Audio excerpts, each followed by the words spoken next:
Good morning. ప్రభువైన యేసుక్రీస్తు వారి పరిశుద్ధ నామములో అందరికీ శుభాలు. ఈరోజు మన అనుదిన ఆత్మీయ ఆహారంగా దేవుడు మనకి అభివృద్ధిని, ఆశీర్వాదాలను, విజయాలు ఇస్తున్నప్పుడు ఆ విజయాలను మనం ఎలా చూడాలి? ఇదంతా నా కృషే, ఇదంతా నా కష్టమే, ఇదంతా నా యొక్క టాలెంట్, నాకున్న తలాంతులను బట్టి నాకు ఈ విజయాలు వచ్చినాయి అని అనుకున్నామా? మన నాశనాన్ని మనమే తెచ్చుకున్న వారం అవుతాం. చదువుదాం. యోహాను సువార్త 4:38. మీరు దేనిని గూర్చి కష్టపడలేదో దానిని కోయుటకు మిమ్మల్ని పంపితిని. ఇతరులు కష్టపడిరి, మీరు వారి కష్టఫలములో ప్రవేశించుచున్నారని చెప్పాను. యేసుక్రీస్తు ప్రభు ఆయన శిష్యులను పంపినప్పుడు ఆయన శిష్యులకు చెప్తున్న మాట, మీరు దేనిని గూర్చి కష్టపడలేదో దానిని కోయుటకు మిమ్మను పంపితిని. అంటే ఉదాహరణకి ఒక వ్యక్తి రక్షింపబడ్డాడు అంటే, ఇప్పుడు నేను ఒక పాస్టర్ని, ఒక వ్యక్తికి నేను బాప్తిసం ఇచ్చి రక్షణలో నడిపిస్తున్నాను అంటే ఆ వ్యక్తి రక్షణ కార్యం అంతా నా ద్వారా జరిగిందని నేను ఎప్పుడూ అనుకోకూడదు. ఎప్పుడో ఎవరో ఒకరి ద్వారా, తన క్లాస్మేట్ ద్వారానో, ఫ్రెండ్ ద్వారానో, చుట్టాల ద్వారానో సువార్త విత్తనం మొట్టమొదటిగా తన హృదయంలో నాటబడి ఉండొచ్చు. ఆ తర్వాత ఎవరో దేవుడు అంటే ఇష్టం కలిగేలా మాట్లాడవచ్చు. ఆ తర్వాత కొందరు చర్చికి నడిపించవచ్చు. తర్వాత నేను వాక్యం బోధించిన తర్వాత బాప్తిస్మంలో నడిపించవచ్చు. కనుక విత్తేవాడు ఒకడు, కోసేవాడు ఇదంతా ఫలమంతా నాది, ఇదంతా నా కష్టార్జితమే అని అనుకోకూడదని ప్రభు చెప్తున్నాడు. కనుక నేను బాప్తిసం ఇచ్చేంత లోపల ఒక వ్యక్తిని సంపూర్ణంగా రక్షణలోనికి నడిపించడానికి కారణం నేను కాదు. నా ముందు చాలామంది చాలా సమయాల్లో చాలా విధాలుగా పరిచర్య చేశారు.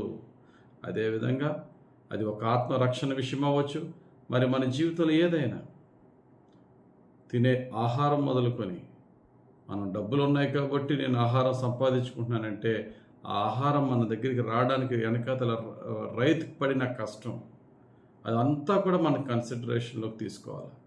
అలాగే మన జీవితంలో ప్రతి సక్సెస్ కూడా ఆలోచన చేయండి. ఇదంతా నా తెలివి, నా కష్టం కాదు. నా సంపాదన, నా విజయంలో కొంత నా భార్య పాత్ర ఉంటుంది, నా తల్లిదండ్రుల పాత్ర ఉంటుంది, నేను ఉద్యోగం చేస్తున్న చోట నా టీం యొక్క బాధ్యత, వారి యొక్క పాత్ర ఉంటుంది.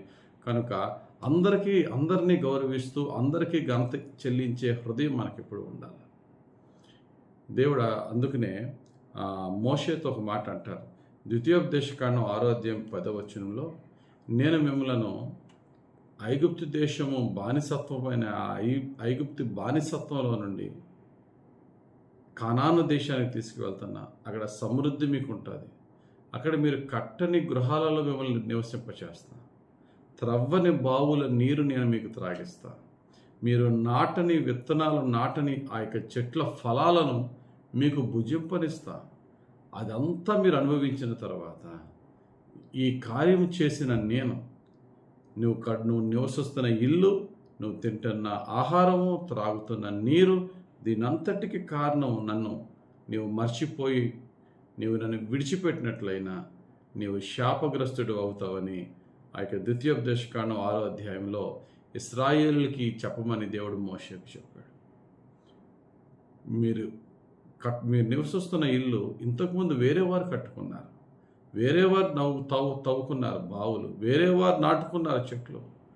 వారు దేవునికి ప్రీతికరంగా లేనందువల్ల వారు త్రోసివేయబడి ఆ బ్లెస్సింగ్ దేవుడు మీకు ఇచ్చాడు. నీవు దేవునికి నమ్మకంగా లేకపోతే నీవు త్రోసివేయబడతావు అనే సత్యాన్ని ఇశ్రాయేలు తెలుసుకోవాలన్నాడు. అలాగే మన జీవితంలో కూడా ఈరోజు మనం అనుభవిస్తున్న ఈ ఆశీర్వాదము మన యొక్క కష్టార్జితము కొంత అయితే, దేవుని కృప మనతో పాటు అనేకులు కష్టపడిన కష్టం అనే సత్యాన్ని ఎప్పుడు గుర్తిస్తామో ఇంకా అనేక సత్యాలకు మనం వెళ్తాం. అందుకు నాకు ఇంగ్లీష్లో ఒక చక్కటి సేయింగ్ ఉంది. Don't take success into your head and don't let the failure into your heart. ఈ రెండు తీసుకోవాలి, success and failure. Don't let the success to enter into your head and don't let the failure to enter into your heart. అంటే success తలకెక్కకూడదు, మన విజయాలు తలకెక్కిందనుకో గర్వం వస్తుంది. అపజయాలు, ఓటములు హృదయంలోకి తీసుకోవద్దు, అవి మనల్ని కృంగదీస్తాయి. ఈ రెండిటి విషయంలో చాలా జాగ్రత్తగా ఉండాలి. ఓటమి వచ్చిందని అది హృదయంలో తీసేసుకుని కృంగిపోకూడదు. విజయం వచ్చిందని చెప్పేసి సాధించానని చెప్పి తలకెక్కితే మనకేమవుతుంది? గర్వహంకారాలు వచ్చి ఇంకా అనేక సక్సెస్లు మనం పొందలేము. భక్తుడైన పౌలు ఒక మాట అంటారు, ఎంతో గొప్ప సేవ చేసి ఎన్నో సంఘాలను కట్టి ఎన్నో ఆత్మలు రక్షించిన సౌలు నుంచి పౌలుగా మారిన దైవ సేవకుడు ఏమన్నాడంటే, నేను నాటి తిని అపోల్లో నీళ్లు పోసాను, ఫలించి అభివృద్ధి చేసిన వాడు దేవుడే. కొరింథీయులకు రాసిన మొదటి పత్రిక 3వ అధ్యాయం 6వ వచనం. ఎవరికి క్రెడిట్ ఇచ్చాడండి? మొట్టమొదటి విత్తనాలు నేను నాటొచ్చు, నేను వాక్యం అనే విత్తనాలు. నా వెనకాతలు వచ్చిన అపోల్లో అనే వ్యక్తి దానికి నీళ్లు పోయకపోతే విత్తనం ఏమైపోద్ది? ఎండిపోద్ది.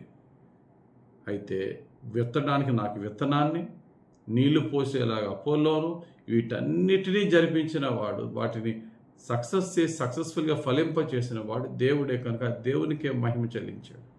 కాబట్టి మన జీవితంలో మనకి దేవుడిచ్చే ప్రతి సక్సెస్ని ఆ విధంగా తీసుకుంటే, ఎవరిని ఎలా తీసుకోవాలా? మన సక్సెస్కి 1 దేవుడు కారణం, 2 నా తోటి మనుషులు కారణం. ఏ మనిషి సహాయం లేకుండా నేను సక్సెస్ పొందలేను. కాబట్టి వీరిద్దరికీ ముందు ఎక్కువగా దేవునికి మహిమ చెల్లిద్దాం. సక్సెస్ యొక్క ఫ్రూట్ మనం అనుభవిస్తాం కాబట్టి ఘనత వద్దు మనకి, ఘనత దేవునికి ఇద్దాం. ఘనత మనం సాధించడానికి సహకరించే వారికి ఇద్దాం. ఈ విధంగా మనం సక్సెస్ని డీల్ చేస్తే విత్ హ్యూమిలిటీ తగ్గించుకొని మన జీవితంలో ఇంకా ఎన్నో సక్సెస్, ఎన్నో విజయాలు, ఎన్నో ఫలవంతమైన జీవితం, ఫలవంతమైనటువంటి స్థితికి, ఉన్నత శిఖరాలకి మనం చేరగలం. దేవుడు తన పరిశుద్ధ వాక్యం దీవించి మన జీవితంలో సక్సెస్ఫుల్గాను హంబుల్గాను జీవించుటకు ఆయన పరిశుద్ధాత్మ సహాయం మనకు అనుగ్రహింపబడును గాక. ఆమేన్. ప్రార్థన చేసుకుందాం. పరిశుద్ధుడా, ప్రేమ కలిగిన మా తండ్రి, ఈరోజు మీరు ఇచ్చిన వాక్య బట్టి నీకు స్తోత్రాలు. వాక్యానుసారంగా నీవు మాకు ఇచ్చిన విజయాలు, ఇస్తున్న విజయాలు మా తలకెక్కించుకోకుండా, ఒకవేళ మా జీవితంలో ఓటమి ఎదురైతే అది హృదయంలో తీసేసుకోకుండా మా ఎమోషన్స్ని మేము కంట్రోల్ చేసుకుంటూ నీకు ప్రీతికరంగా, మాకు దీవెనకరంగా ఇంకా అనేక విజయాలు పొందుకొని నీకు సాక్షార్థంగా అనేకులు మొక్కి మేము ఒక ఇన్స్పిరేషన్గా జీవించే పరిశుద్ధాత్మ నడిపింపుతో కూడిన జీవితాలు మాకిమ్మని యేసు నామములో ప్రార్థించి వేడుకొంచున్నాం తండ్రి. ఆమేన్. తండ్రి యొక్కయు కుమారుని యొక్కయు పరిశుద్ధాత్మ దేవుని అభిషేకం మనల్ని నడిపించి దీవించును గాక. ఆమేన్. God bless you. Have a very blessed day.